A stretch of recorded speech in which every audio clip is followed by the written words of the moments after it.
Good evening and welcome to the Select Board Workshop. Tonight we have all kinds of committees members here tonight and employees, and what we're going to go through is the comprehensive plan outline.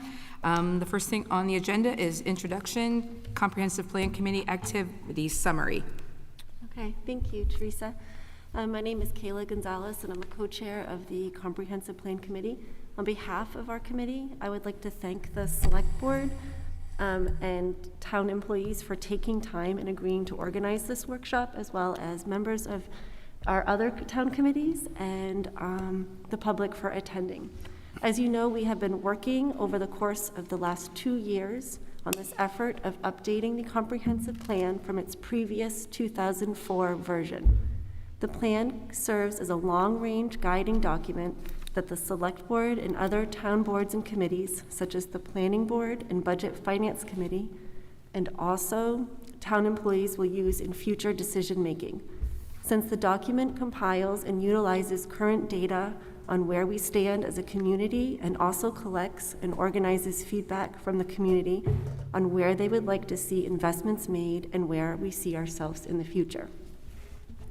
Since you will be the ones to put this plan into action, we want to make sure that you are familiar with the draft as it stands now and provide an opportunity to receive feedback on the plan elements as they stand.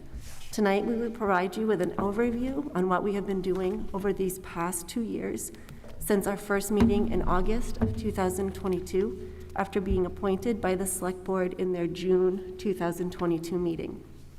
Peter, do you have anything you'd like to add for an introduction? Thanks, Kayla. Peter Levitt, to Levitt Road, and I'm co-chair along with Kayla on the Comprehensive Plan Update Committee. I just add that the presentation is scheduled for 2 hours. Kayla and I are going to alternate on the 7 presentations that are in your outline. We're going to keep it to at least 10 minutes or less per presentation, which should leave us approximately an hour at the end for questions and comments from the individuals from town leadership and department heads and committee members and board members. We're hopefully going to get a lot of feedback there. What I'd ask the chair, since this is a workshop, that she allow there to be public comment at the very end of this workshop, because that would also be important information to have. And so I guess I would just ask very quickly of the members up here or in the public, if I could just, to help Kayla and I as far as looking at how much detail we should get into, can I just have a show of hands of how many here tonight are familiar with the Comprehensive Plan website?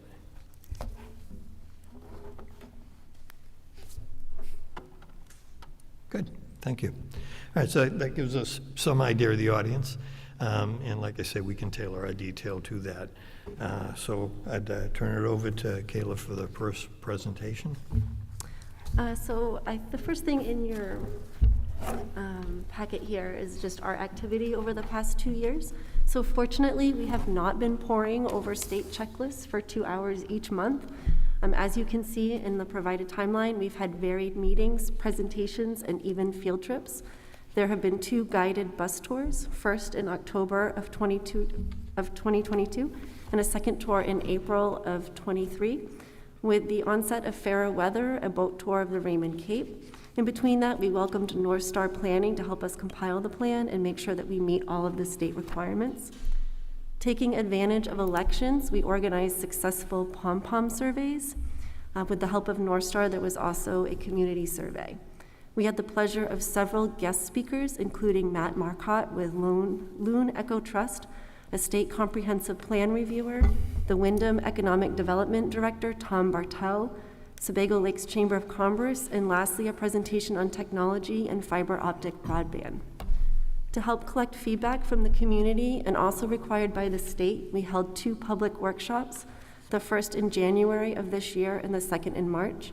We also conducted department head interviews and spoke with town committees and organizations to best understand the inner workings of the town and get a better understanding of any challenges. We have also drafted inventory chapters, a vision statement, goals, policies, and strategies, which we will highlight tonight. Anything else to add, Peter? And after each one of these presentations, certainly what we would be looking for would be feedback from comprehensive plan members if you have anything to add or anything that we have not covered in the brief summary. We would ask we'd ask everyone up here at the table to hold your questions and comments to the end of the presentations. That way, we'll be sure to be in a timely fashion and get all of the presentations done. Thank you. So I'm going to go over the different engagements that we've had with the community over the last 24 months. And I'm just going to summarize these. If you look in your handout there, there's a summary of the summer survey, and that was conducted from June 8th to September 20th, 2023. It was an online survey, and basically the demographics of the survey respondents were collected, and this was a formal survey that was put together by the committee and our consultants, North Star Planning. It was there were demographics, and the demographics of the survey respondents were that a majority of the respondents were 35 or older, and they were year-round residents. And approximately 40% had children, school-age children in the community, and most were college-educated with a household income in excess of $100,000 a year.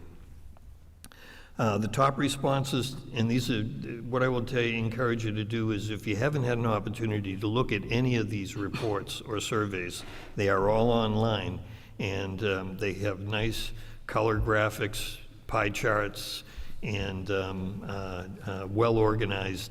And so if you want to see your tax dollar and actually working, just go to the website. It's very professional and well done. So the top responses that I selected were, what are the best things about Raymond? And the top three responses were small town, rural community, rural beauty. What I'll tell you is that if you went back and looked, and it's posted on the website, the 2004 comprehensive plan, these are identical. They have not changed in 20 some odd years since the 2004.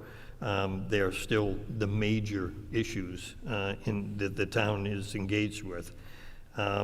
What's your favorite outdoor space? Lakes, and it was followed by, and I love this one, my backyard. So that's what the residents feel are their favorite places in the town. What's the biggest threat to Raymond's quality of life? Too much development followed by traffic or unsafe roads. You're going to see as we go through these surveys and communications with the town, those are going to be current themes that inform the committee, which is also incorporated into our vision statement that we'll be covering shortly. What is the one thing, what one thing would make Raymond a better place? And the number one response was community center, followed by more local businesses, improved traffic control. And if you just go to the next page, I just photoed a couple of, from the report, a couple of the graphics. And so one of the things I'd say under number 4, which is what is one thing that would make Raymond a better place, it's not lost on the committee that the last line of that was the closure of the middle school in the RSU 14 district continues to be a concern, and improving education was among the top issues. So that was clear, at least in the individuals that responded to this survey.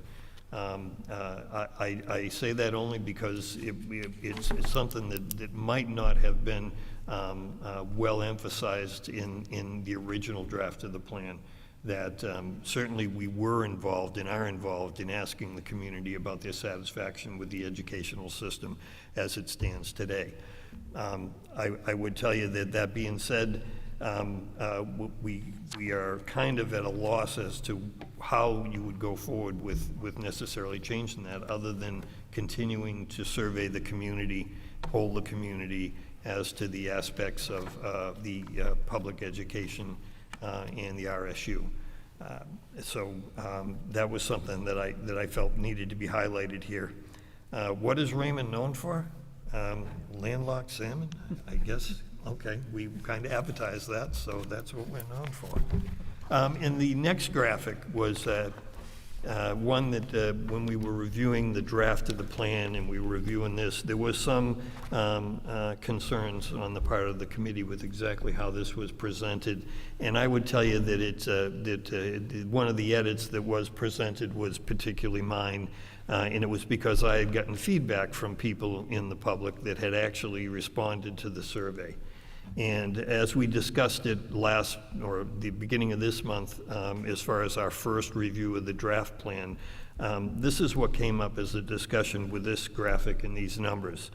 The actual survey question from which this information was derived was twofold. Keep taxes as low as possible, even if it means cutting services.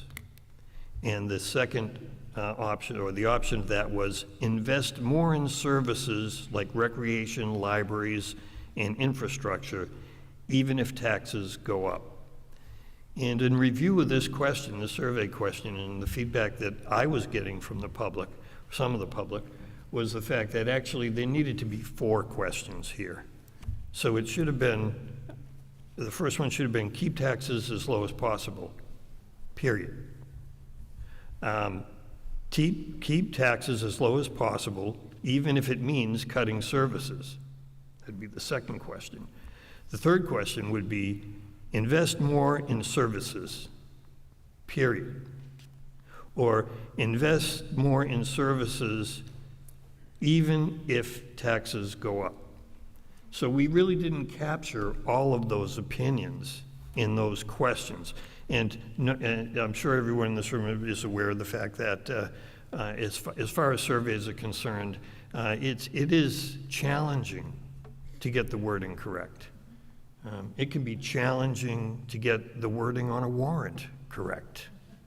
So certainly that has to be taken into consideration. What the committee agreed on was this, along with discussing it with our consultants, that in the first review of the plan, is that maybe this graphic may be a little misleading because of the lack of all the questions being asked. But that in general, in all of our surveys, and in all of our questions with the citizens of this town, in general, there seemed to be a sense that we are willing to pay more in taxes if, in fact, we get the necessary services and that we allow the town to grow along those lines. So that was the general sense that we got. What I would tell you is that it was by no means without objection from the public. So there were some in the public that clearly were saying, yes, what we want is lower taxes. And so I guess it begs the question as, yes, I don't think that there's anyone that would be opposed to saying our goal should be to have lower taxes.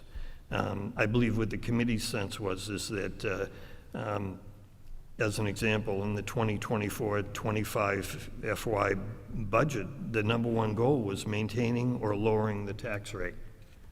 And that has been the goal as long as I can remember, and I've been in the community for 40 years. So that's always been a goal. And I don't necessarily disagree with that. I don't think the committee disagrees with that. I think that what we are hearing and what the data that we collected on this graphic in this survey was correct is that the people that responded demographically to this, that 58% of the residents without children were in favor of investing in the town, and that 72% of the residents that had school-aged children were interested in an investment in the town. So that's our take on that. As far as any of the other sessions that we had, as far as the survey is concerned, or surveys are concerned, if you look at I believe it's the next page, is the community listening sessions. And I can just tell you what we conducted in general for community listening sessions. We listened to local businesses and summer camp owners. And what I highlighted from that is that one of those camps noted that taxes and land value for the waterfront camp property are quite high. And both of the camps that were interviewed said that they are family businesses and may not continue to be profitable for future generations. I don't think that that was revealing anything that most of us haven't already thought, especially if we're associated with lakes. And that's that the basic economics say that when the value of the property rises well above the value of the business, that there's going to be increased pressures to sell that property, and that they are lakefront properties. So I guess we could extrapolate from that there'll be more lakefront development unless there are more protections, or ways, as the committee was talking about, to incentivize the camp owners to continue the business and not sell it for its development value.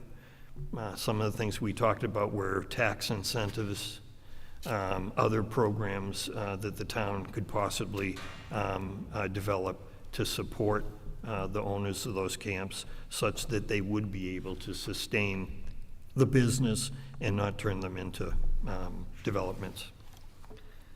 We also listened to road associations. Their comment was maintenance and plowing costs continue to rise and can be an issue. Beyond their local road issues, concerns of these community members include increased traffic and crowding for the seasonal population, development along the waterfront, and the need to balance support for young and old residents and seasonal and year-round residents together.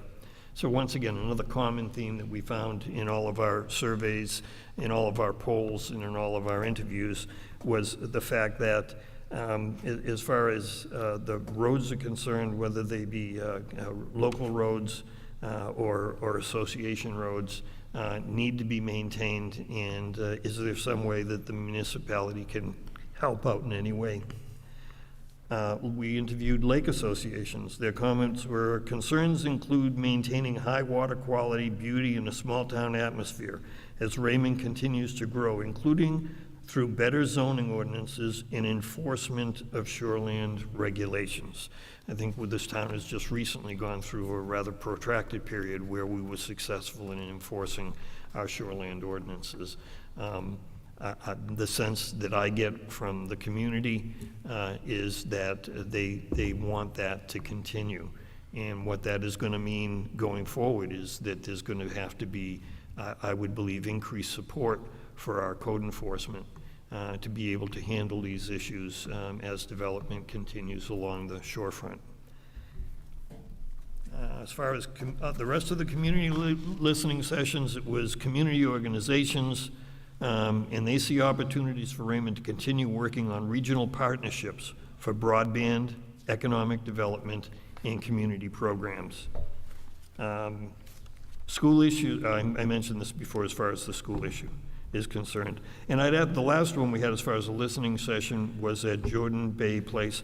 I'd ask Frank McDermott from the Comprehensive Plan Committee to just discuss this briefly because in fact, he's the comprehensive plan member that actually conducted the interview with the residents. Frank? Thank you, Peter. I met with the people down at the place. I think their biggest concern was isolation. They felt isolated in the community. As an example, at one time there was a walking trail between the building and 302, went out through the market. And over time, it was not kept up and they were not able to get out there. So they felt very isolated. There was no way they could get on 302 to walk anywhere. It would be like living inside a roundabout without a bridge to the other side of the road. And that was very frustrating for them. Another example is that at the library, there are card games on Tuesday, but most of them felt they had no way of getting there. So they felt transportation for the elderly was something that they really needed to have considered. It was a good meeting. They were very sincere in what they wanted, and they weren't looking for handouts. They were just looking for chances to socialize. One of the biggest problems that seniors have is lack of socialization. If you live by yourself and you aren't getting out on a regular basis, that is a real issue for people. It really brings on all kinds of problems like depression and other ailments that the elderly have, and it just rises higher and higher with them. And so those are some of the things we were looking to get into the plan. I also conducted some interviews while we were doing the pom-pom survey. Had a chance to talk to some of the older people who were coming through to vote, and as you're probably aware, it's probably a majority of the people that come through to vote. And they had the same issues. They felt the isolation problem was one of the worst problems they had, the lack of sociability, the lack of getting together with people of all ages just to have a conversation. And I think we need to keep that in mind, and I think the comprehensive plan has done some good work in that area, and we'll be recommending some things. Thanks, Rick. I guess as far as the overall interviews and the listening sessions are concerned, there were many other opportunities to listen to the community, but these are just some of the highlights. And I'd turn it over to Kayla to go over the vision statement. Do you want me to also discuss the pom-pom surveys in more detail? Oh, I'm sorry, yes, cover those. Thank you. So in an effort to engage the community, we conducted some unofficial polls or surveys. This was done independently of North Star Planning and not required by the state. We did this once on Election Day, November 2022, and again on Election Day of June 2024. As voters exited the polls, they were asked if they would like to participate in a quick poll by taking 3 pom-pom votes and place each in one of the jars. This was not a scientific exercise by any means. It was just meant to take the temperature of our citizens. In the November 22 pom-pom survey, we asked, what is the most important issue for you involving the future of Raymond? We got a total of what we estimate to be 981 participants based on a total pom-pom count of 2,943 votes. I did have my children count those. I did not do them on my own.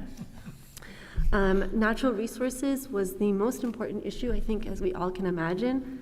That got 755 votes, followed by economy, municipal services, infrastructure, land use, and housing.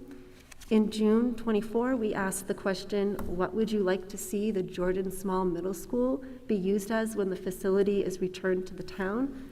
In that survey, we had what we estimate to be 339 participants, and that was a total pom-pom count of 1,000. The largest response was the Community Senior Center, followed by a library, daycare, recreations, and town offices. We also had a few other votes. The others were not pom-poms, but actual Post-it notes. And some of the other things that were responded to for the other was sell it, swimming pool, or remain as school or senior housing. The next page that you have in your packet is the vision statement. In October of 23, a small work group was formed by our 2 Johns, John Clark and John Rand, and Donnell, who began crafting the first draft of the plan's vision statement. The work group began by reviewing the vision statement from the 2004 plan and worked from there. The first iteration was presented to the public for input at the January 20th workshop held at the Jordan Small Middle School cafeteria, and then again at the second public workshop in March that was held at the Public Safety Building. So you have the revised vision statement in front of you right now that was adopted by the committee in May of this year. The two major changes to the original draft was to either name all of the water bodies or just say all water bodies. That's in the first paragraph. We also made a second change with the inclusion of when appropriate in regards to integrating climate resilient efforts, and that can be found in the second paragraph. Overall, this statement focuses on a major driving force behind our collective deep love for Raymond, with the idea of protecting the natural environment and the pride that we take in our forested land and abundant water resources. This statement also addresses some of the changes that we are seeing as a community, such as a continued increased traffic and congestion on our roads, as well as the desire for a strong, healthy community. There is an included statement regarding the need to continue supporting local businesses, improving our village areas, and making Raymond a better place to live for all ages. And any other input from the comprehensive plan members? On that? No? Okay. What I'd just say is that I just add to what Kayla said about the vision statement. We spent quite a time on this, primarily because it is really the summation of all of the listening, polling, and surveying we did to try and crystallize it into a few paragraphs. What the citizens of the town of Raymond feel is important and where they feel we should be investing and directing our efforts in the future. I'll tell you some of the public feedback from the two workshops that we had were things like acknowledging, and this was to include in the mission, were things like acknowledging road safety issues. I believe we did get that in there. Expanding the town's identity to be more than just lakes and natural resources. I think we kind of got that in there, but you know, I think some individuals in the public, the pushback was the fact that we're more than just landlocked salmon, we're more than just lakes, and we're more than just forests and mountains. We're all those things, and we cherish them, and we want the town to go forward with every effort to protect those. But just to have an identity more than just our natural environment or quality of place, as I've heard it described. There was several that felt we should get promoting regional partnerships in there. I don't know that we actually accomplished that completely, but we do state in the mission statement about collaboration, cooperation. Could it have been a little stronger? Possibly. And then lastly, and I think this went to the first line of the last paragraph, which was, everyone who lives here, works here, grew up here, or wants to come here should have a reasonable opportunity to make Raymond their home. And the response we got from some individuals was, don't encourage people to move here. So just to be aware, and that has to be acknowledged. There are individuals in the community that like it just the way it is, and that's it. But we felt as a committee that what we needed to do was acknowledge that we are welcoming, and we're welcoming of all, as long as they subscribe to the elements in this vision statement. So that's how we did it. So that's the vision statement. What I'm going to talk a little bit about is the summary of the what we've learned workshop on 2024, and also the summary of the future land use workshop, which was held in April of 2024. Both of these workshops were really the major workshops that were organized through North Star Planning, that were meant to try and get more public feedback in order to inform the committee on where Raymond should be going over the next 20 years. What I'll tell you is that I avoid as much as possible the term consensus. It actually can be a contested type of a question. Exactly what do you mean by consensus? If you look it up in the dictionary, what it says is that all parties work through to an agreement. That's really not possible in a at polling a community about what the direction of the town should be. So we use terms more like majority or general, or even put adjectives on it: slight majority, large majority, because there was no situation. Other than, I believe, the fact that we didn't hear anyone that said that we should be less attentive to our natural environment. I don't think we heard that anywhere. So the summary of the February 2024, there were 64 participants and 57 online residents that responded. I guess at this point, I'd just say that the caveat is that all of this information, as far as polling and listening sessions and the like, as you all know, because you're here, it comes from an interest in the town. It would be naive to think that we were going to fill this gym tonight with people that were interested in the town. What we do acknowledge is that we all have busy lives, and I emphasize the all. We all have busy lives. But basically, the votes, the polls, the discussions that are incorporated into this plan obviously only reflect those individuals that chose to be involved. So, you know, as far as consensus is concerned, I don't know that that's the correct term. Anyway, included were 2 map activities, 1 or 3 open-ended questions, and 2 multiple-choice questions. And we also posted the draft of the vision statement in order to get public comments and suggestions. The map activities, number 1 was places in Raymond to protect. And what we did is just put it together in the summary as far as percent of votes that were cast. So as far as places in Raymond to protect, number 1 was all lakes and shorelines, 57%.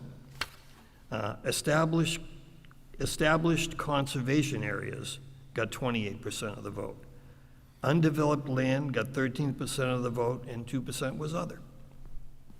Places in Raymond for growth, the top 4 locations were Main Street in the Village with 43%, Route 302 with 13%,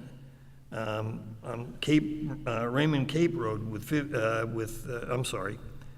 Mill Street with 12%, and Webb's Mills with 10%. So those are the places that basically the people who weighed in on that workshop said we should be seeing growth. A word about growth. And we've spent a lot of time talking about that on the committee. As far as growth is concerned, it's a situation where when the state talks about growth or identifying growth areas, which is in statute, the town, if they have a comprehensive plan, has to identify growth areas by statute. What the state also says is that if towns don't have a comprehensive plan, or in that plan they do not establish growth areas, that the state of Maine is perfectly happy to do it for us. So understand that that's statute, and there's no way to avoid it as far as saying we're designating this area to be a growth area. What I will tell you is that as far as the state is concerned, I mean, there can be arguments back and forth about home rule and all that sort of stuff. But recently, and we spent some time on the committee talking about this, was the legislation that went into effect July 1st of this year, which the state basically says any approved house lot that has a structure on it can also build an accessory dwelling unit. For the longest time personally, I had issues with the amount of affordable housing that we have in town, what we've put in place as far as requirements for new construction and how much in a development needs to be dedicated to affordable. We on the committee that are not realtors, and I will tell you this, there's 3 realtors on the committee, so we had a vast pool of information there. I got schooled myself on what affordable means. And the best description I got was, there's big A affordable and there's little A affordable. And big A affordable is basically a federal, state system whereby if you meet a certain income level, then you are eligible for low-interest loans or mortgages, voucher systems, and the like. And so when people hear affordable, you got to distinguish that. That is big A. Little a, and I've heard this stated on a number of occasions at the planning board meetings that I listen to, that affordable housing in 2024 is an oxymoron. So that's small a. And what that basically tells me is that it's no one can afford housing, or very few people can afford a housing today at the market values. I believe when we go through our exercise over the next year or two in looking at values of the town, a lot of people are going to have their eyes open quite a bit. That's personal, that's my own thoughts.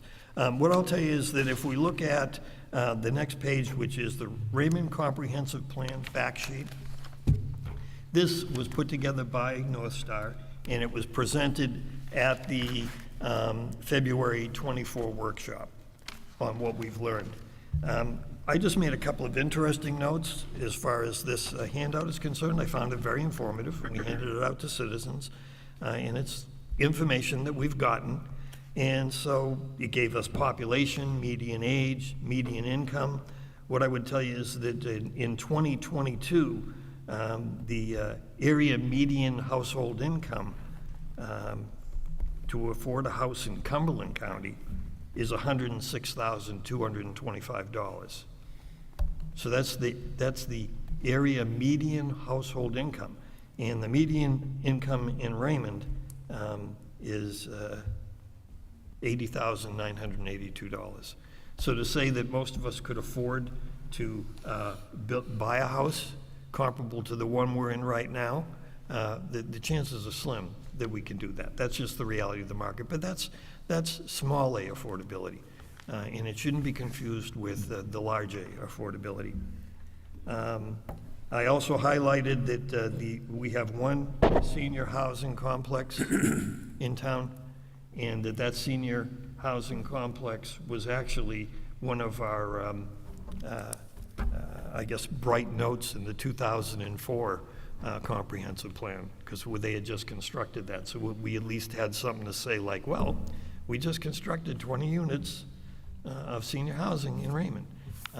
I don't know that there's been a unit since constructed in Raymond, just an observation. As far as the seasonal population, that last line, we had some discussion, and the realtors were very good about opening our eyes to that as well. North Star estimated that 6% of Raymond homes are used for short-term rentals. There is no mechanism, because there is no mechanism to count short-term rentals in the town of Raymond. So it's an estimate. And the estimates came, I believe they said, based on looking at websites and advertising, houses, and they came to that conclusion, that 6%. And all I'm saying here is, we don't know. And until we have a mechanism to track it, we won't know. So I think that's all I had for the handout for the February. The summary for the land use workshop in April, and this was also a crucial one, of which the picture is in the front of the handouts you have, was well attended, and it had to do with future land use. And it's one of the hallmarks or the keystones of a comprehensive plan, because obviously the town wants to be able to say where they believe the use of the land is going to be in 10 or 20 years. Approximately 80 participants viewed 3 proposed future land use scenarios. Participants provided input on future preservation, growth, and investment. Here's a caveat: anyone that attended that, a week prior to the workshop on future land use, a public meeting regarding a proposed zoning change in the Route 302 area was held. And many of the citizens who attended the workshop on future land use were residents of the 302 area and had concerns about development. I insert that only because it had to be that some of the data was skewed a little bit towards one particular group. That happens. There's nothing wrong with that happening. And individual neighborhood groups, groups that are in a particular zone or a village or whatever, have every right and should organize to advocate for their position. All I'm doing is pointing it out. By state statute, the future land use map has to show three basic areas: growth areas, rural areas, and transitional areas. And so when the state, I said previously, the state actually will designate for the town, if the town doesn't do it, what their growth areas are. It's based on roadways, accessibility, sewer, and water. So that's what the state uses to basically determine for a town, if the town doesn't do it itself, where the growth areas should be. So what I'll tell you is that by definition, the 302 corridor is a growth area. It has been a growth area since well before the 2004 comprehensive plan. And in fact, that plan directed growth to the 302 corridor. That's what it did. Now, what I've learned is that, unfortunately, when most people hear growth, it's kind of like affordable. It's, I don't want more super development along my community. I don't want it. I can appreciate that. I believe the committee appreciates that. But that's really not what the definition of a growth area is. It has more to do with investment. So what's going to be invested in road safety in a growth area? Are we going to have more traffic lights? Are we going to have some sort of increased police protection or surveillance? Are we going to collect more data on what's happening in the roadway in order to lobby MDOT? That all requires investment, time, money, but doesn't necessarily mean that it's going to be a 3-story high-rise. And yet, unfortunately, what we deal with a lot of times with the public is that right away, when they hear growth, what they're thinking about is just that, rather than investment. And quite honestly, the town has already invested significantly into 302. As far as growth areas that were identified, was along with Route 302, is Raymond Village and East Raymond as being designated as growth areas. And the question was asked, what type of development would you like to see in this area? The top three were neighborhood stores and small businesses, single-family homes, and a community center. And I think that probably goes to the status of this building in another few years. So one of the things that was proposed is to expand or create village areas where there traditionally have been village areas and designate them growth areas, meaning we can invest in that. So when we talk about Raymond Village, the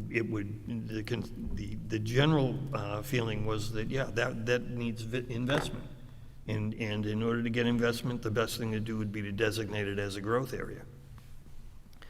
East Raymond, where we sit right now, would be considered as a growth area. That was the proposal, the scenario that was offered in the workshop. There was a traditional village here at one time. And the idea being creating these villages, there was even talk about some residents saying at the intersection of 302 and Raymond Cape Road, that a small village area designated there. The idea being these creating more village schemes, the idea is to take the pressure off of our major thoroughfares and give that by doing that, address some of the traffic issues. And so in theory, you know, I live on Raymond Hill Road. If I can run down to here and get a gallon of gas or a gallon of milk or a loaf of bread, you know, in July, I'm probably going to avoid Route 302. And so the idea is by that type of development, you actually reduce in part or address in part the traffic issues we've been hearing a lot about. What kind of traffic improvements would you like in these growth areas? Sidewalks, bike lanes, paths, trails, maybe a bus or a shuttle. In the rural areas where North Raymond was primarily where it was designated. What type of land uses should the town encourage here? The top three were single-family homes, agriculture and forestry, and duplexes. I'm surprised to that one. And that would be in the rural area in North Raymond. What kind of transportation improvements would you like to see in that area? Improved roads, address speeding, and safer biking and walking. The transition area is a little hard to conceptualize, but it would be Route 121 and the western end of Route 302, which are basically where our industrial zones are. So as a transition area, what type of development would you like to see here? The top three were single-family homes, small businesses, small industries. Understanding that in these transitional zones, what has to be addressed, and I believe is going to be addressed, is the fact that ordinances governing such things as commercial type or industrial type operations that are in residential zones or abut residential zones have to be addressed as far as appropriate buffers, increased surveillance of light and noise and smell, attenuating any smell associated with them, and to keep them just that, small scale. What kind of transportation improvements you'd like to see in the transition areas? Improved roads, sidewalks, shoulders for walking, biking, traffic calming methods to improve safety and reduce speeds. I think we can all agree that there's definitely some theme in all of these responses from the community.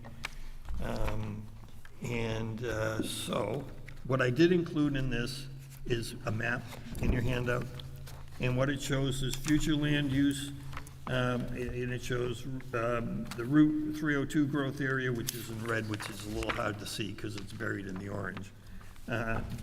The village growth areas, the rural areas, which I would tell you is no surprise, comprises most all of the land mass in Raymond. And there's also a telecommunications growth area. That's actually our TIF area. That's where we have some electronics, industrial electronics firms. It's kind of where the Portland pipeline runs and that sort of stuff. So that's kind of a transitional area. Understanding, and I believe the committee does in our commitment to saying we're going to do everything we can to encourage the safeguarding of water qualities in town, that you can see it's pretty hard to locate anything in this town that isn't in close proximity to a lake, a pond, or a stream. And it's kind of, that's the nature of who we are.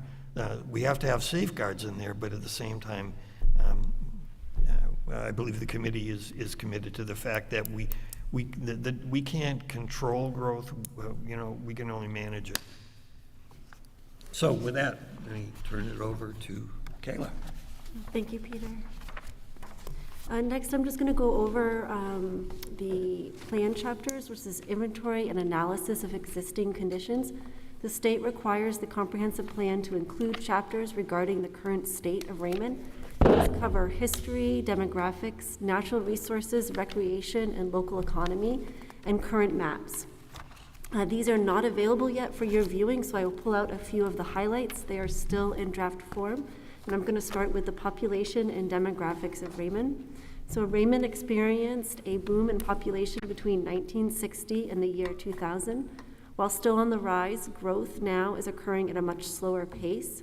Our population growth is much like the smaller towns in our surrounding area, but does not keep pace with the growth seen in Windham.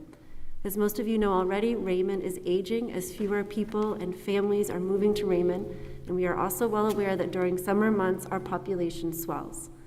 This chapter also covers things like educational attainment, income and property levels, race, and population projection. This data for the chapter was heavily provided by U.S. Census. The historic chapter covers community history, starting with Raymond's first inhabitants and moving to European settlement and its incorporation in 1803 with an early economy based in timber. In the late 19th century, Raymond began developing as a summer tourist destination with ample opportunity for hunting and fishing and the development of summer camps. If you don't already have it or have read The History of Raymond written by Ernest Knight, I recommend you find a copy. This is where most of the information of this chapter was found. The natural resource chapter covers our mountaintops such as Raymond Hill, Ledge, and Tunney Hill, as well as our wetlands and watersheds. We have a diverse plant and wildlife habitat and vernal pools. Our most common invasive species is milfoil, with several of our community lake and pond associations working diligently to control. The transportation chapter talks about our major roads, which are routes 302, 85, and 121, as well as Egypt Road. This chapter also inventories our bridges, major culverts, lists our road design standards, and our commuting patterns. It is no surprise that 83% of our workforce commutes to work in a vehicle alone. Raymond's economy was originally based around natural resources, as I previously mentioned. With the introduction of tourism in the late 20th century, Raymond was able to support small villages in the village on Main Street, small businesses in the village on Main Street, as well as some industrial companies. Raymond's unemployment rate is 2.4% and is slightly lower than Cumberland County's at 3.5%. Note again, this was obtained by U.S. Census data. We have a small local economy based mostly along Route 302. Most of the 1,000 jobs that are available in Raymond are based on manufacturing, with construction, retail, and education coming up second. Raymond workers mostly commute to Windham, South Portland, and Portland, with only 20% of Raymond's employees living in Raymond. Raymond used to be a town rich in farming and agriculture. We still do have some small farms. According to the main office of GIS, we have a total of 2,165 conserved acres in Raymond. This is either conserved land by state or privately by organizations such as Loon Echo Trust. We have 76 acres enrolled in farmland, 9 in open space, and 1,300 in tree growth. Raymond relies on wells for our drinking water, and there is limited public supply. We do have a few transient non-community systems that provide water to campgrounds, and only a couple of non-transient, non-community water supplies for our schools and larger facilities such as Sabre Yachts. We do have an expanding recreation department and several sites of recreation such as Tasseltop Beach, Sherry Gagnon Park, Raymond Beach, and Crescent Beach. And as you know, we've received a lot of feedback from the community that they would like to see expanded options for all ages, especially for our aging population. In the public facilities section, town facilities not covered in recreation are cited. This would include our town office, fire stations, fire department, public works, cemeteries, library, and schools. One of the chapter covers our fiscal capacity. This includes municipal debt, revenue, valuation, and expenses with current capital expenditures. Also reviewed is the current housing stock. We have about 3,000 housing units in total, of which the vast majority are single-family homes with 3 bedrooms. Our housing stock is largely owned, with 9.5 of our units being rentals, so 9.5% of our units are rentals. We also have a large amount of seasonal housing. Our median home price in 2020 stood at $395,000. That was up from 75% in 2010, and as you can see, provided in the fact sheet by Peter, in 2023, that is now up to $418,000. Lastly, there's a chapter covering land use patterns, a recent land use ordinance updated in 2022, lot dimensions, and land use regulations. Included in these chapters are several maps, which are can be sites of recreational facilities, ecological features, flood and slope hazards, undeveloped blocks and conserved lands, public facilities, water resources, and an existing zoning map. Thanks, Kayla. Any comments from committee members? A lot of words. That was a lot of words. All right, as far as the summary of goals, policies, and strategies, the disclaimer is that basically that document is still in draft form. Understand that we've been advised not to be releasing specifics from a draft because, as you're aware, a draft is just that. We haven't finished our work as a committee. You're going to have input. All the individuals up here are going to have input. And I guess lastly, I would say that sometime between December and January, the state of Maine is going to have some input as well. So rather than confuse issues by releasing draft information that may change, it's better to stay general. So I'll give you a general review of the summary of goals, policies, and strategies. So the goals. There was four general goals and subcategories. So goal 1 would be to build a resilient Raymond, prepare for impacts of climate change, construct weather-resistant infrastructure, and increase town capacity to serve the community. Pretty broad in general terms, but when we did a previous survey, I think it was a summer survey, and we asked residents if they had been impacted, they felt they had been impacted by the changes in the climate. At least 50% of the respondents said yes. What's that have to do with planning? Obviously, everything from preventing our roads from washing out to preventing wildfires to destroy timberland, being the most forested state in the Union. So it's those type of strategies. It's also basically employing ordinances that, as far as building is concerned, that embrace the idea of building weather-resistant structures, and increasing the town capacity to serve the community. I think that goes without saying that with the right amount of judgment and physical responsibility, we're going to need additional individuals to be able to address these resiliency issues down the road. The second goal was to protect Raymond's natural and water resources, a common theme, right? Conserve Raymond's most important natural resources, maintain the high quality of Raymond's lakes, ponds, and waterways, and increase public access to Raymond's water bodies. That came up from the public as something that, in general, the public would like to see. How we go about doing that and exploring that is going to be something that'll require input, as all of this implementation of any of these goals and strategies is going to require input.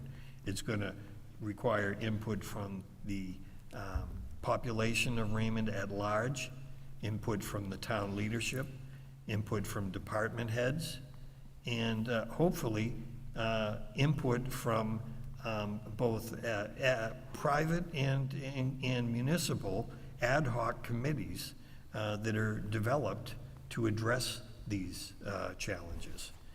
We have some in the town. I believe what the plan is going to say is we need much more. And third goal, invest in safe and accessible transportation for all, make it easier to walk and bike around Raymond, improve road safety, increase off-road trails for recreation and bike pedestrian access, and provide alternatives to driving. And then the last goal was to strengthen Raymond's sense of community. That is something that came through loud and clear in all of our activities with the public. I guess the question wasn't directly asked as to compare your sense of where community was in Raymond 20 years ago compared to where it is today. That would have been an interesting question to ask.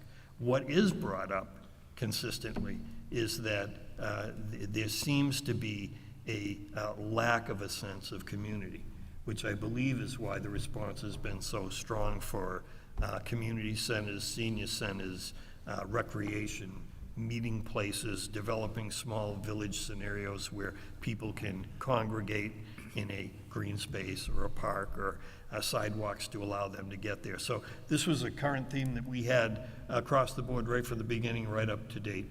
as far as establishing a stronger sense of community in the town. As far as the recommended policy and associated strategies, the other areas that we're looking at are natural resources, transportation, housing, economy, community, fiscal responsibility, town capacity, and infrastructure. And as I said, the efforts at developing these policies requires the commitment and input from the community at large, town leadership, municipal committees and boards, as well as ad hoc community and private action groups. One of the primary attempts tonight to get this word out to the community, to those involved in the town.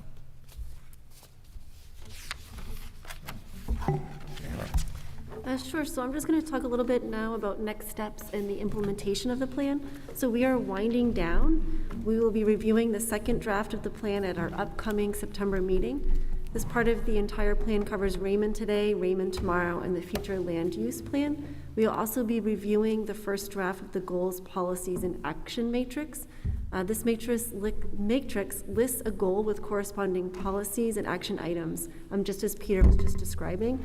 An example to go a little bit further into that would be if we're talking about prioritizing walking and biking around Raymond, the policy could be make it easier to walk. The action item would be build a sidewalk that spans the length of Raymond Cape Road. The responsible party would be the Select Board, Town Manager, Public Works, and the Budget Finance Committee. In October, we will plan for a public comment period regarding the draft plans with a public hearing in November. If all goes smoothly, we'll be submitting the plan to the state for review in December, as Peter mentioned earlier, and we will make any changes based on the state feedback necessary. Finally, the plan will be placed on the town warrant for vote and hopeful adoption in June of 2025. After the plan is approved and adopted, this is the whole reason why we asked everybody here today, our work becomes your work. You now get to take over for us. In 2004, when the comprehensive plan was adopted, a comprehensive plan implementation committee was formed by the Select Board. They again will have the option to choose to do that. They'll also have to look at this when they're setting goals or directing town employees to pursue initiatives, for an example. The Budget Finance Committee and the Planning Board can also utilize this document when looking at department budgets and ordinances. So we would really like you to be familiar with it, provide your feedback, because ultimately you're the ones that are going to be doing the hard work with it.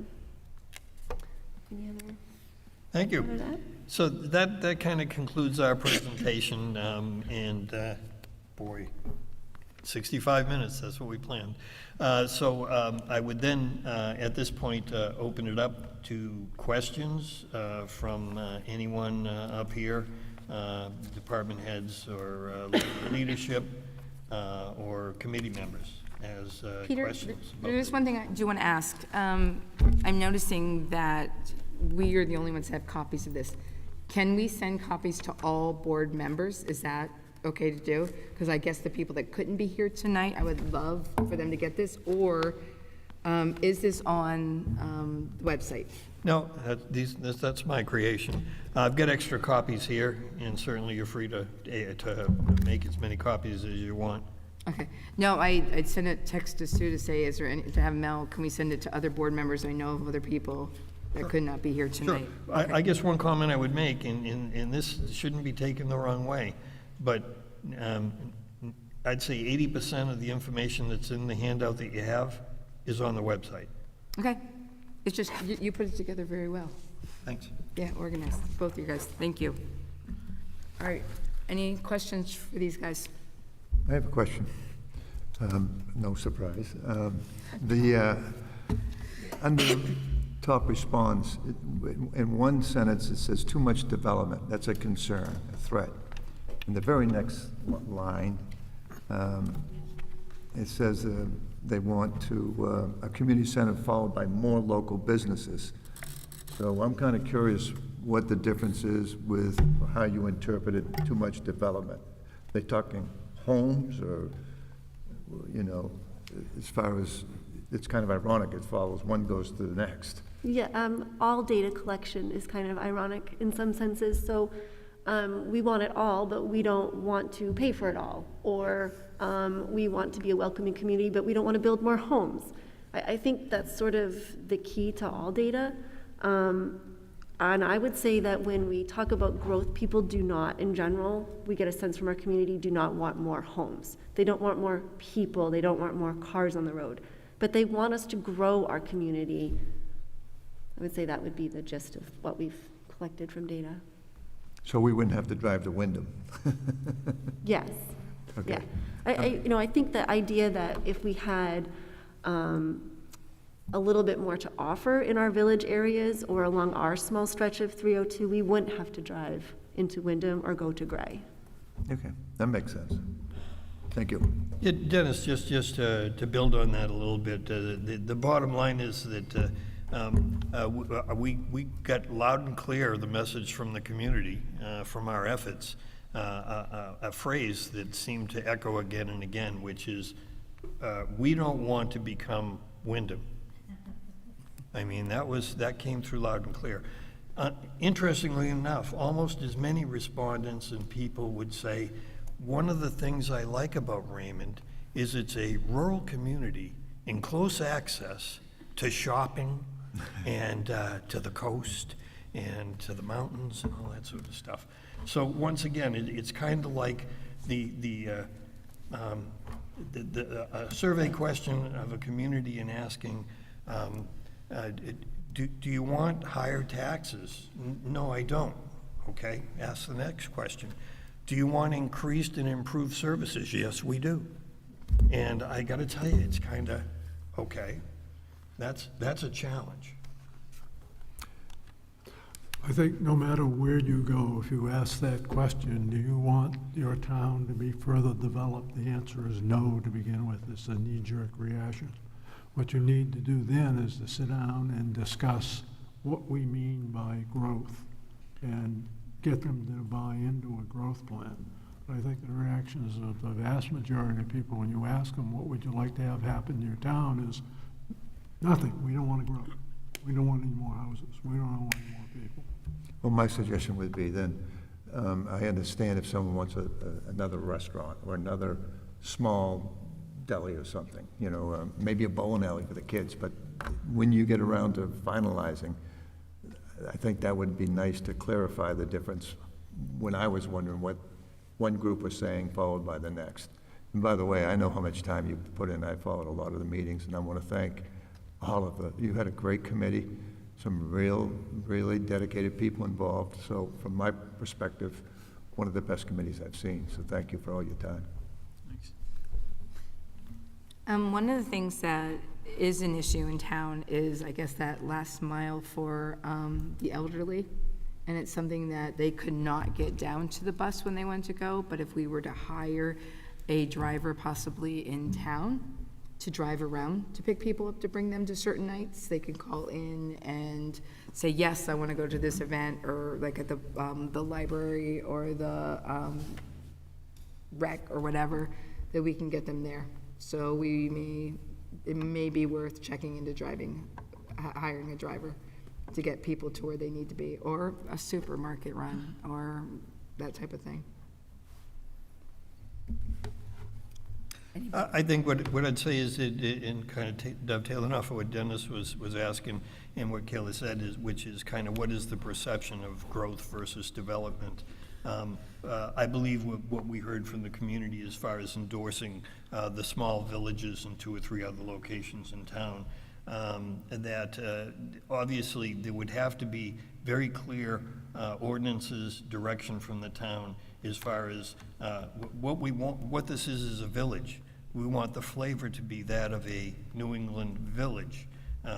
We want it to be something that we're really not talking about development, meaning those areas would have chain stores or big box stores, or I mean, we're close enough to that. We can get to that if we want to.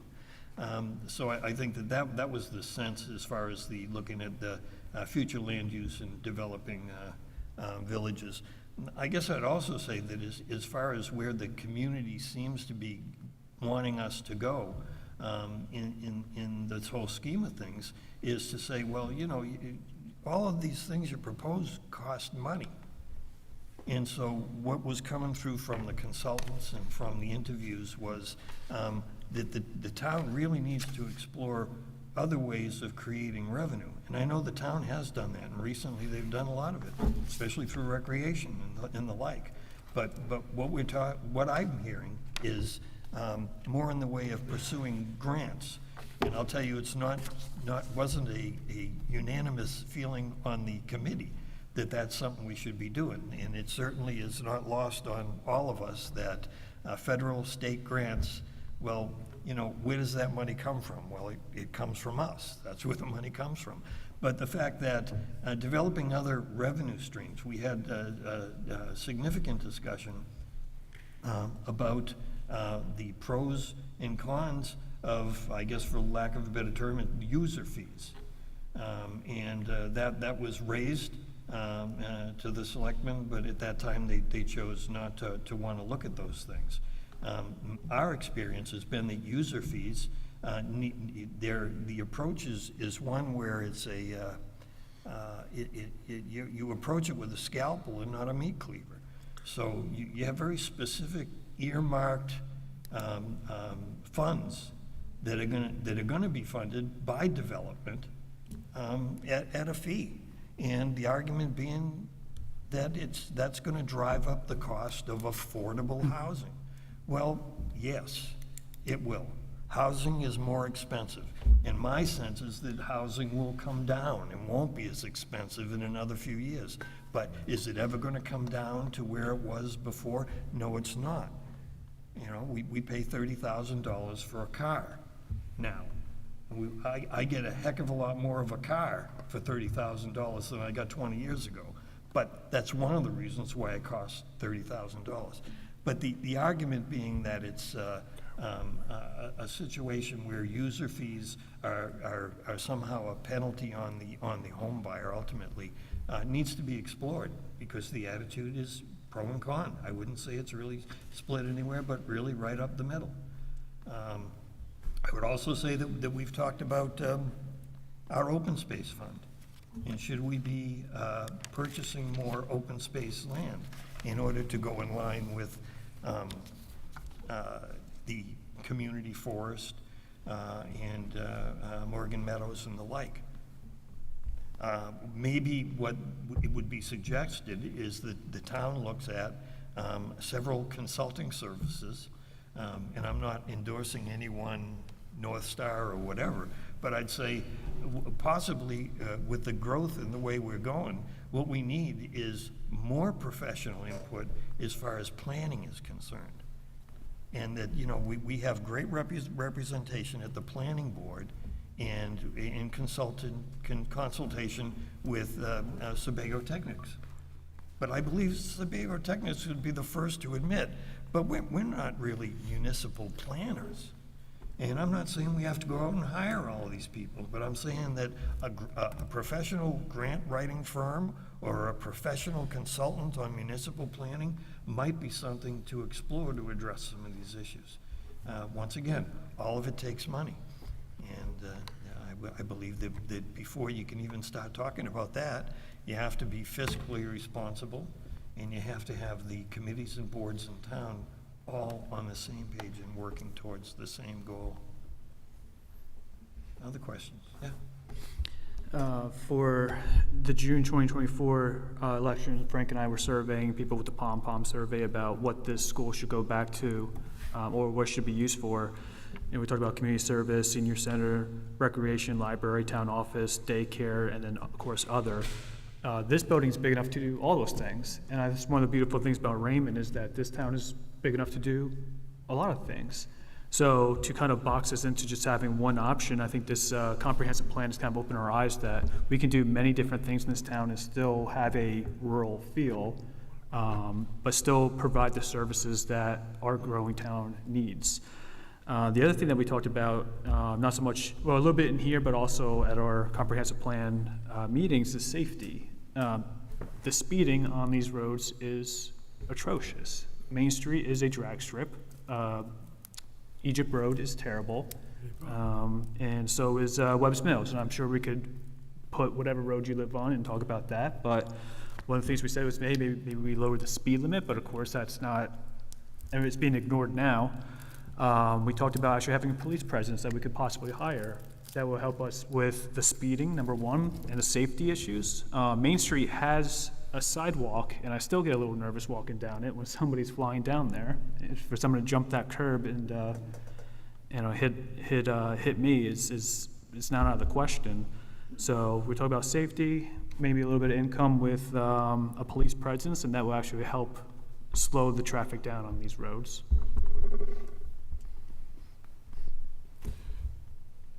It's funny, when we were doing that survey, a number of people, a lot of people said to us, well, where's the bucket for all of these?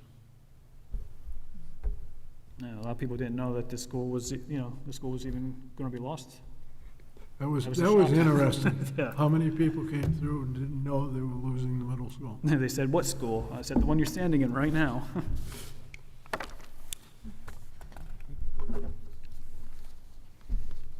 Are there any other further questions or comments? I mean, we're here, so I'll talk about the library. We've been talking a lot about like community development and building a community center. And I would like to say the library serves a lot of that. And with good funding and good space, we can do even more of that, so thanks.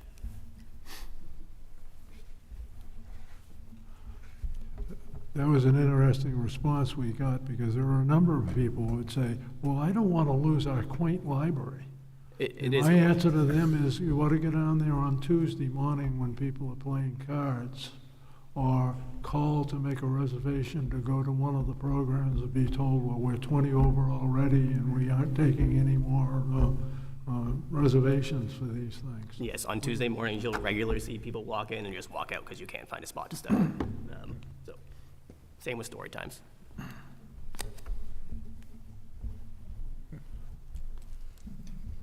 I'd ask the chair if there's no more questions from the panel up here, if she would entertain letting the public make comment.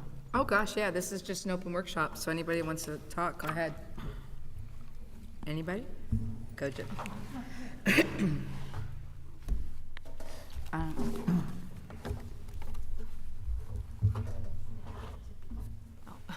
Jennifer Danzig, 38 Pulpit Rock Road. So I just had some questions or comments or all of the above. So you were talking about how people didn't even know that the school was doing it, and I would say I think our communication in Raymond needs to be improved in terms of, like, we used to have the Raymond Roadrunner, and I know people are going to say, oh, we have the Wyndham Eagle and there's the Raymond page, but there's barely anything on it. And you were saying that nobody's here.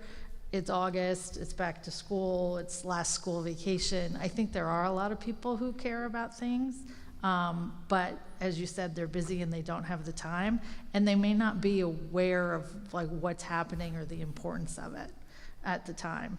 And I think part of that, for one thing, we went from caucusing to being primaried, right? And then we also went from town meeting to just showing up and voting in the voting booths. So, like, now that's isolating because we're not talking to each other.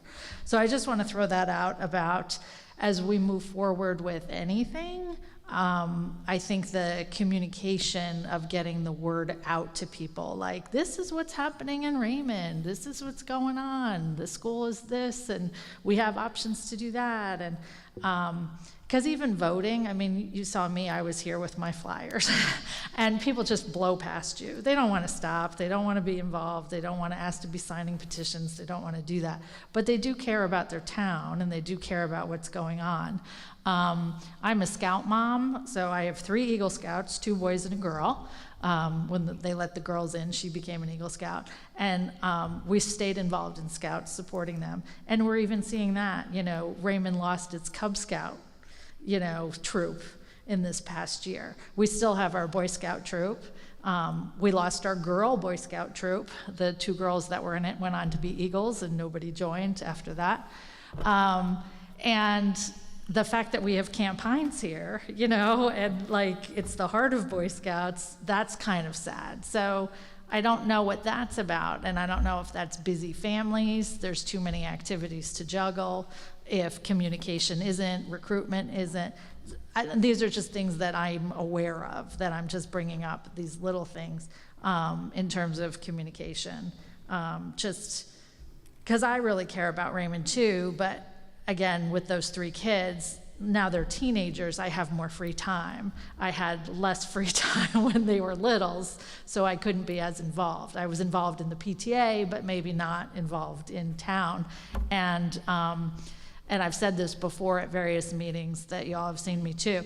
Our town does a really great job. I love all of you. I'm grateful to all of you. Even if I disagree with you, you're here, you're doing it, you care about it. We just may disagree on things. So I think that too, that when you have a town that sort of has really committed, passionate people who are there doing it and things are running smoothly, and you're busy, you tend to go on autopilot until something comes up that you really care about, and then you're like in it.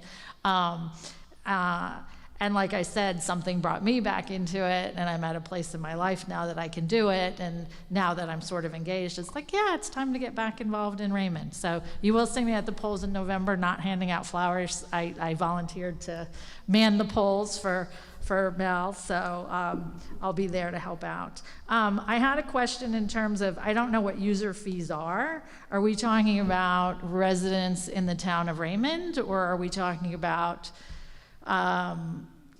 somehow monetizing our tourism in terms of, right now anybody can put a boat in on Raymond Beach, on 302.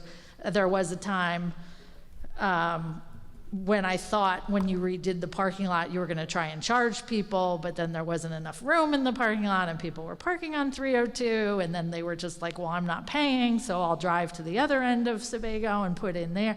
So I'm not sure what we're talking about in terms of user fees, in terms of who's paying the user fees. Is it the residents of Raymond? Is it the tourist people? Is it the Airbnb people? Is it, who's, if they're coming to utilize our resources and enjoying them on vacation, then that should be sort of an added cost of vacation. And, versus like somebody who goes to do something at town hall has to pay an extra fee for this, or this.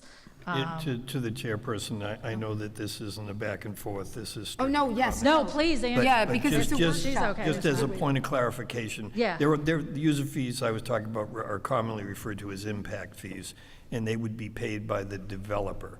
The argument is that down the road, that all the developer's gonna do is pass it down to the consumer.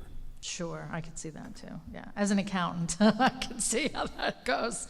I'm a small business consultant myself. And then the other thing is, in terms of, so are we leaning towards the villages models? You gave us 3 models, is that, or are you not wanting to say that? Like, what was the winning model sort of from, because I was at those comprehensive plan meetings and we did the little circles and stickers and there were the 3 different models and I thought we were choosing one. Are you leaning towards one at this point, or is the town or the people leaning towards one? We took the input from the workshops and we sort of compiled that into one right now, but it is still in draft form. So it's really hard to kind of comment on that. I do want to point out, though, too, that those 3 different models were meant to be sort of extremes in that one type of a mentality, so that, you can see if it went very much in this direction, this is what it would look like. If we wanted to conserve it all, this is what it would look like. And the idea was that we would probably there would be components of each model that would strike a chord with some and would rub people the wrong way with others. So the idea is that we're going to take the input on all of these things and kind of make a hybrid type model that might take components from one, components from another, and really make it our own map, our community map that has the input of all the towns. So it's not just a villages style future land use map. It's, okay, what are the features of the village that we like and we would like to see, and how can we incorporate that into our map? So the other thing of thinking as well that we talked about with the consultant was that some of the growth areas don't, just calling it a growth area doesn't mean the same thing along 302 as it might mean in the village or in East Raymond, that we can really cater and fine tune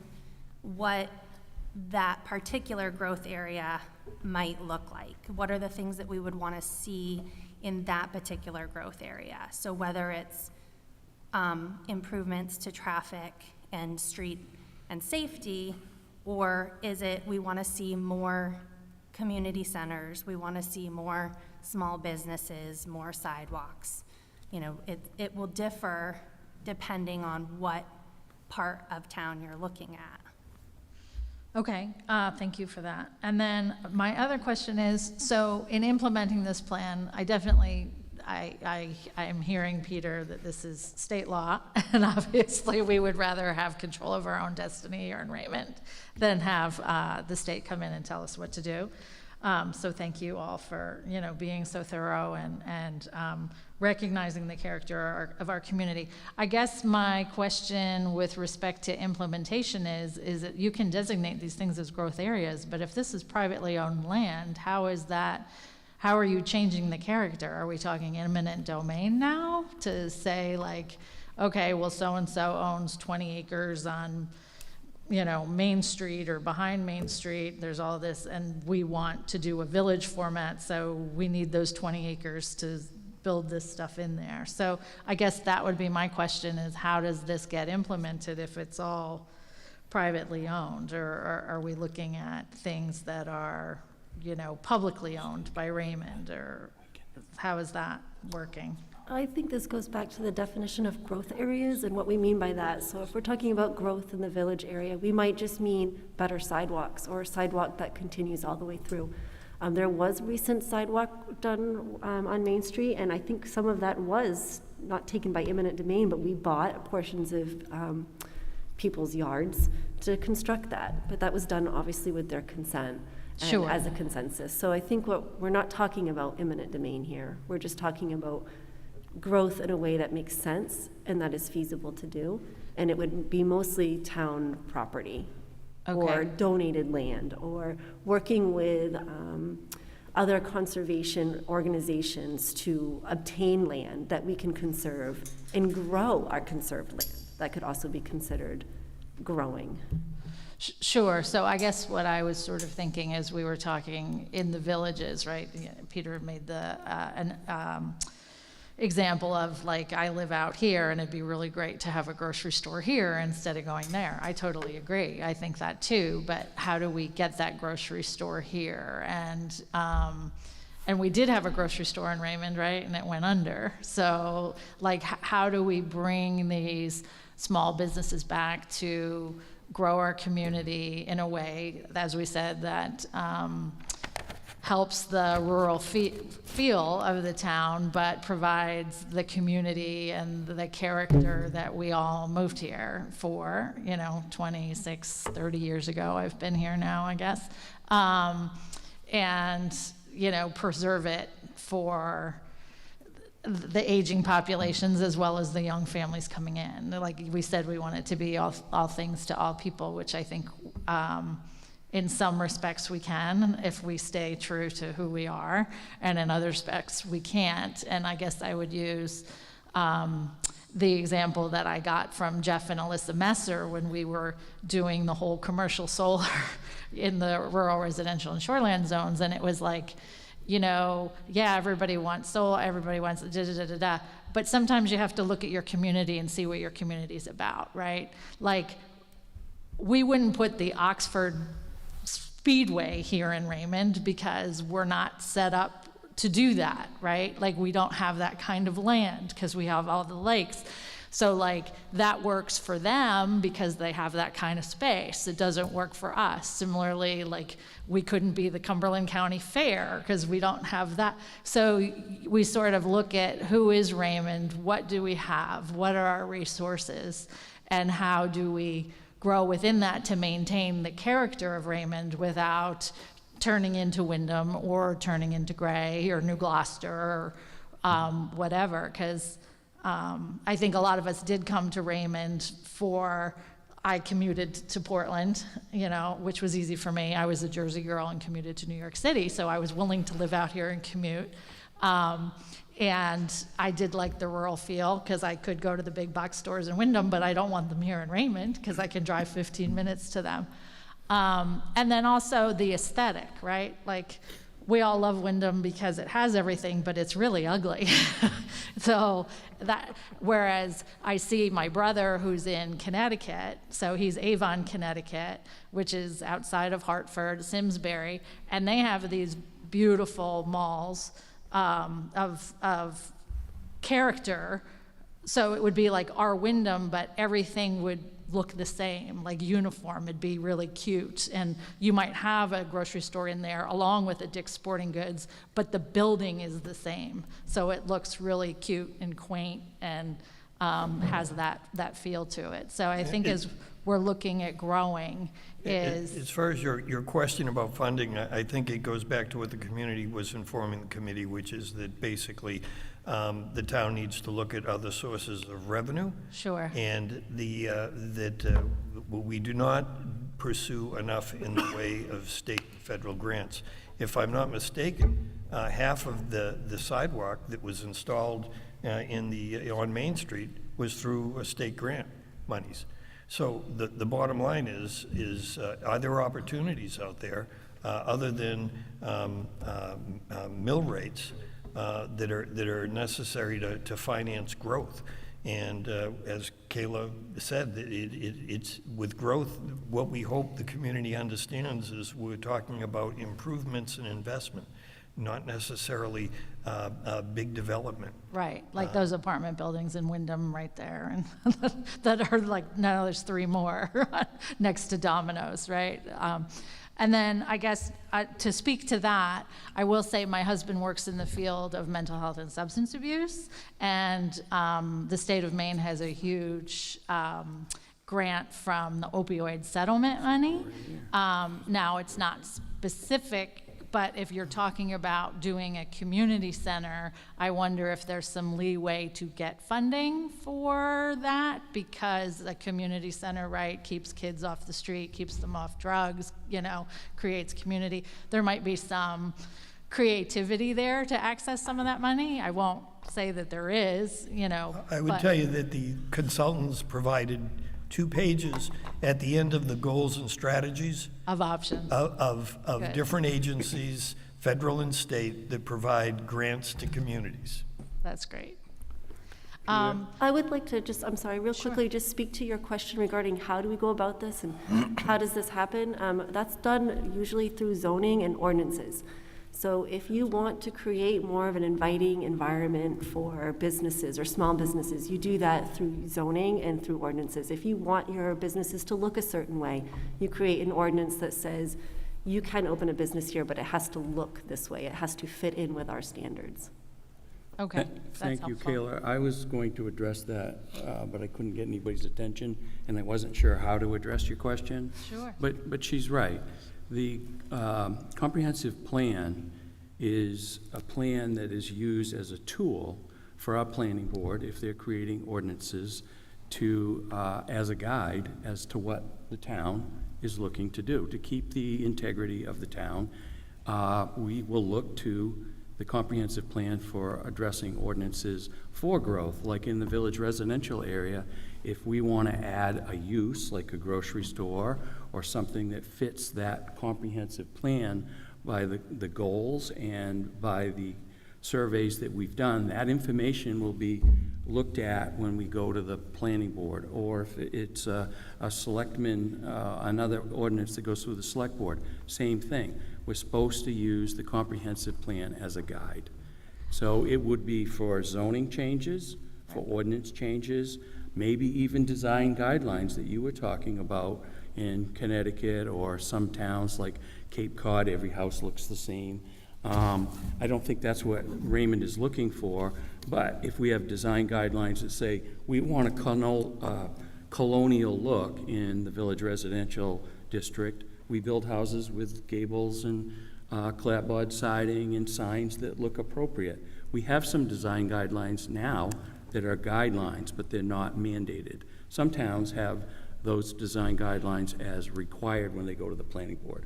So I think, Kayla, you did respond to the question. I just wanted to elaborate a little bit. Thank you. Yeah, that- and I was talking more commercial zones, so But that you don't. even get the commercial, this- industrial, this, they're yeah. all part of the comprehensive plan, and it's a different type of growth.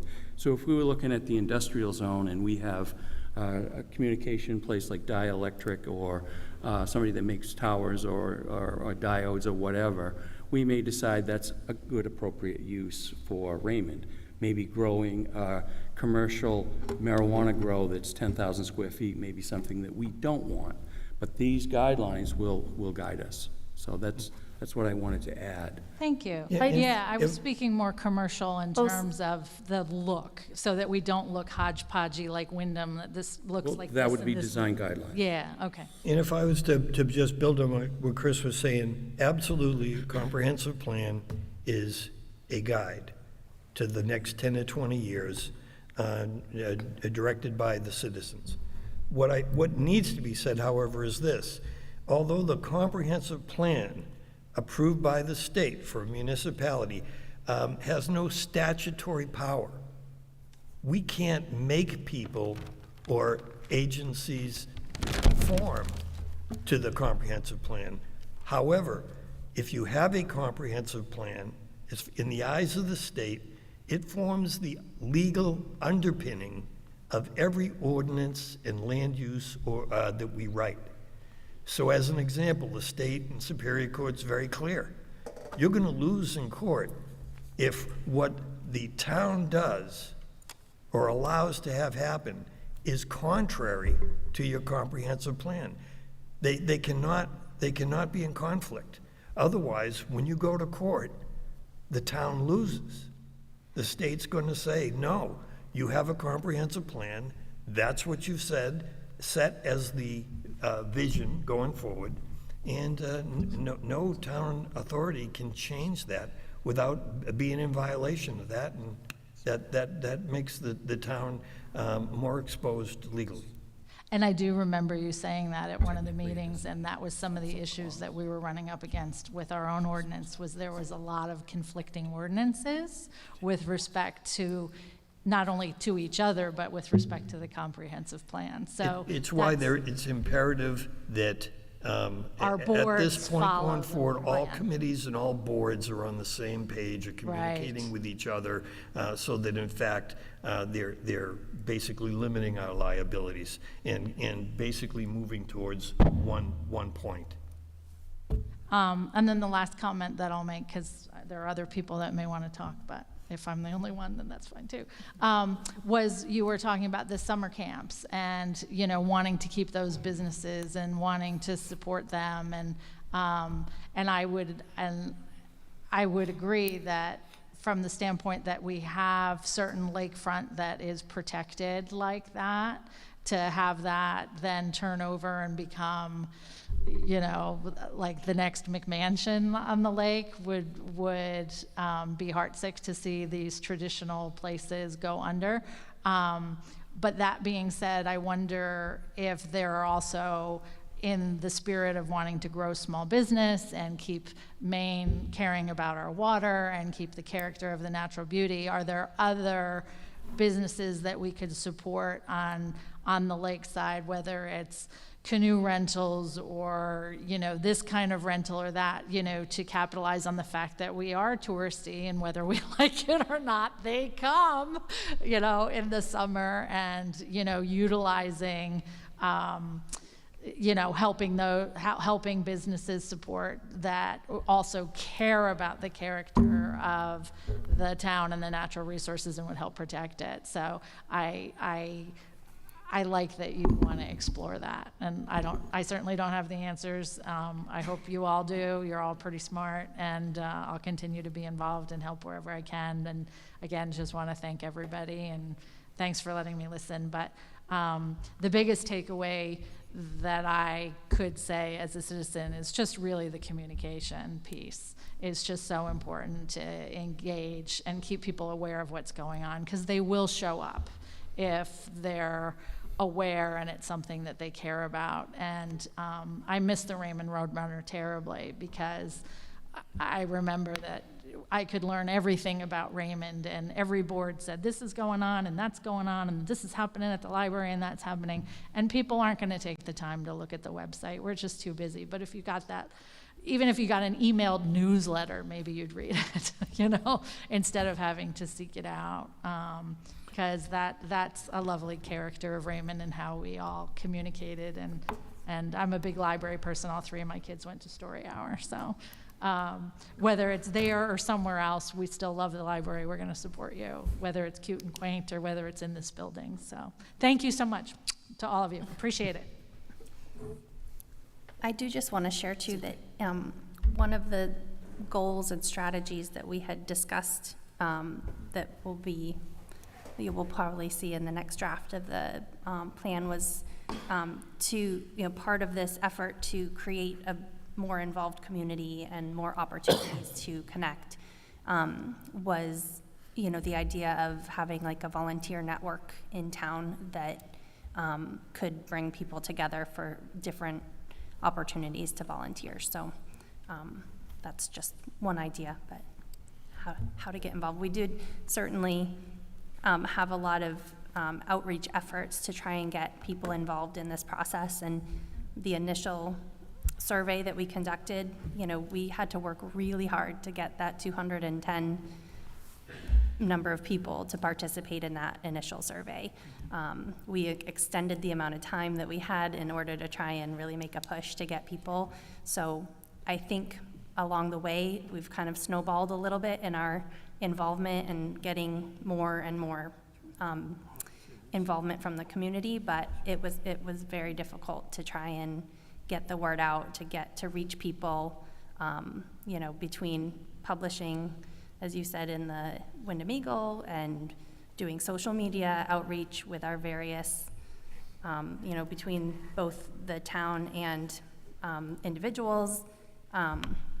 So yeah, I agree that is a challenge that we have, and hopefully we'll have more opportunities. If there's a community center of some sort, that's going to get people together in one physical space, so it'll be easier to share information that way as well. So, Sue.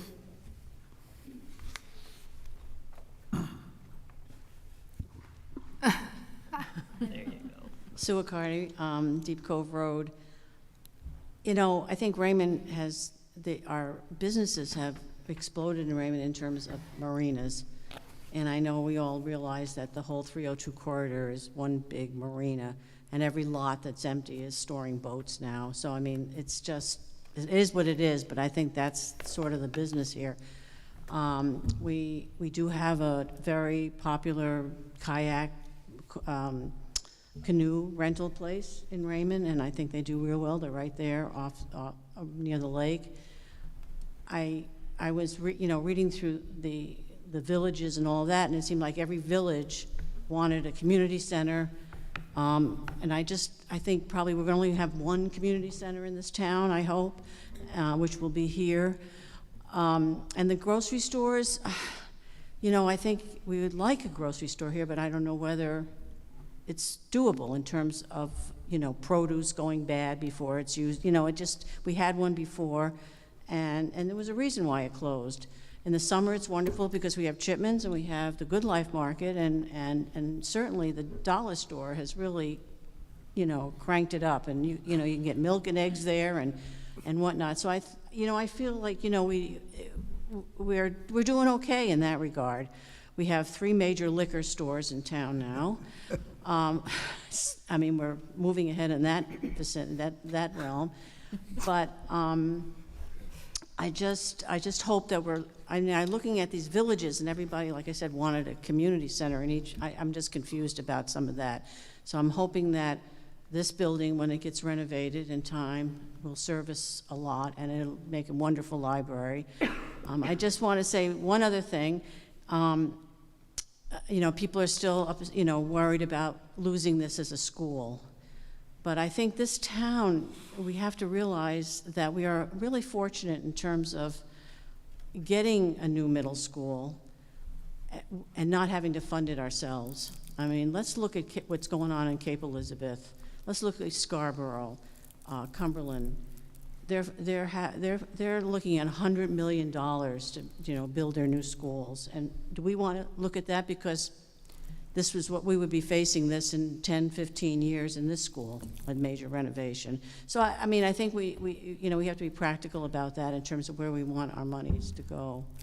And I hope that that will smooth out over the years, in terms of the middle school issue, and I think it will, 10 years from now especially, as time goes on. But I want to thank the committee as well for doing a fantastic job. Thanks. I think another use for this school is a little community village supermarket down at one of the end of the wings.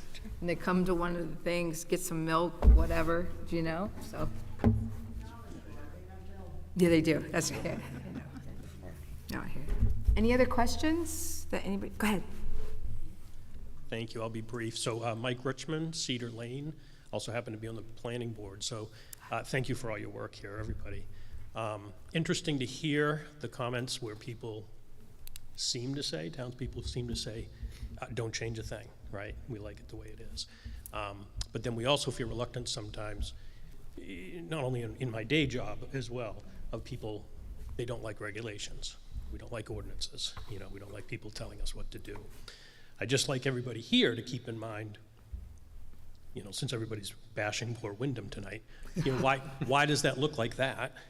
Well, why do some other towns, Yarmouth, for example, why does it look like that, right? It's because of ordinances. It's because of regulations, right? Some can be strict, some can be loose. But I guess my ask is this. As you're fine-tuning this, which is great to see, please give everybody like us, who is actually working on the ordinances and things like that, give us some good, clear direction, pictures, examples, right? Try to make it a little more tangible for us, because like you said, what we do legally has to support this. It's a great plan. So just keep that in mind. Try to keep it tangible for people like us to give us good direction. Thank you. Cool. Thank you. Yes. Anybody else? Just real quick on that, it's a very good point. I appreciate you bringing that up because I'm about small government and more regulations is not really, what I want. But at the same time, we've got people taking advantage of us on Big Sebago, and we're trying to keep up with certain things and solar and stuff like that. Where we've always been a small town now. With these new things coming in, how do we still fight those things? Have code enforcement have enough teeth to fight these things? And really, I think that this is the right time for this plan to get into action, because you think about the last time, 2004, right? That was the last time the plan came out 20 years ago. This sounds significantly different, the same, but also very different in a lot of ways. So I appreciate that. Thank you.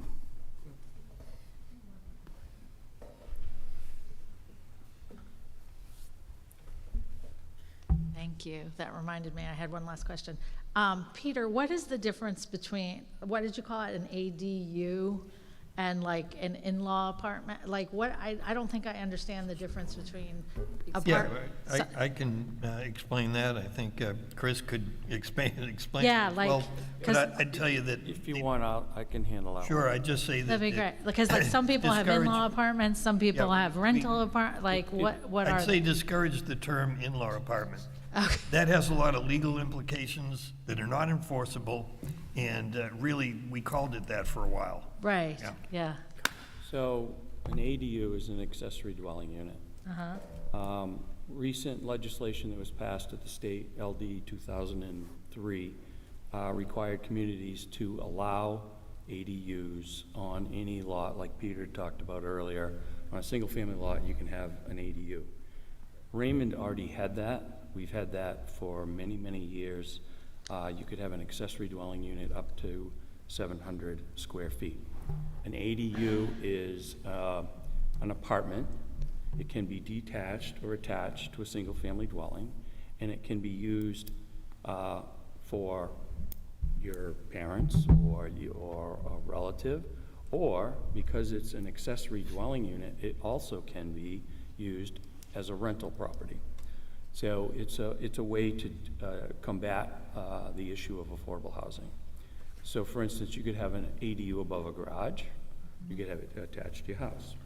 Now, the town recently adopted a new article, a new ordinance that took effect very recently in the last month or so, is that we can have accessory dwellings up to 1,250 square feet. That's a significant increase. It's another roughly 500 square feet. You can go from a 1-bedroom to a 2-bedroom or even a 3-bedroom. And if it's in any zone in Raymond, it is allowed, with the exception of the shoreline zone. The accessory dwelling must be out of the shoreline zone, which would be LLR1 or LLR2, which in the town of Raymond is a 600-foot zone because we're a lot more restrictive to protect our lakes. So the state has allowed, or they've commented that if it's out of their jurisdiction, which is 250 feet, that you can do an accessory dwelling without having the requirement of double the lot size and double the frontage requirements on the lake or a road. So in Raymond, we are a unique town. Some towns will allow 2 principal structures on 1 lot. Raymond only allows 1. Right. So this will allow people in the shoreline zone, which we did allow up until 2017 when the DEP changed their stance on accessory dwelling units. So I'm probably getting a little too far into the weeds here, but you asked about ADUs and in-laws. The difference is you can have an in-law apartment in your home where you have one of your relatives living, let's say you have a 2-level house, they live on the 1st level, you live on the 2nd, that they can have a bedroom, a bathroom, and a separate kitchen. But the difference is an in-law apartment flows through. In other words, you can't rent it out. It's just for that one relative that lives there, or if your grandmother passes away, then your grandson can live there, or another relative. But it can't be rented out. It's just for in-laws. We changed that term because in-laws apartments are hard to regulate. They can be very quickly converted to an ADU without our knowledge and rented out. So we don't like to use that term, and if we do an in-law apartment, it has a condition on our C of O that it can't be rented out and it can't be an accessory dwelling. So I know I got a little into the weeds, but No, hope I that answers your appreciate question. that. We renovated 20 years ago and did do an in-law apartment above a garage, but at the time we were under 2 acres, and so we had to build a screen porch and a covered breezeway because we had to connect the garage to the main house because we couldn't have 2 separate buildings. But it was for my mom who spends summers here. But I was just curious about in-law apartment versus, so theoretically, if I wanted to rent it, I could because it's a wholly separate dwelling. Well, before I answer that question, you'd have to come talk to me. No, that's fine, but I was just trying, because I've always called it our in-law apartment because it's just for family and friends. Every situation's different, that's all I'm Yeah, saying. okay. I was just curious because we had always said in-law apartment and then this accessory dwelling, and I'm like, what's the difference? What are the, yeah, so anyway, I'm not renting anything out. I would say along those lines also, something that has come up that really didn't really show enough in the Airbnbs. numbers was basically short-term rentals. What's the definition? How do we track them? And do they need to be licensed? Do they have to have a posted number of occupancies? Do we have to have the ability to contact the owners directly if there's an issue that abutters have? So all of those things have yet to be resolved. So those are things that are also going to have to be discussed as far as ordinances and regulation going down the road. It just didn't come up as a big issue when we did our surveys or did our face-to-face. Yet. Yeah. Right. That'll be the next. Thank you. I appreciate that. Anybody else with questions, comments, suggestions, anything? No? All right, we're going to adjourn the meeting. Thank you.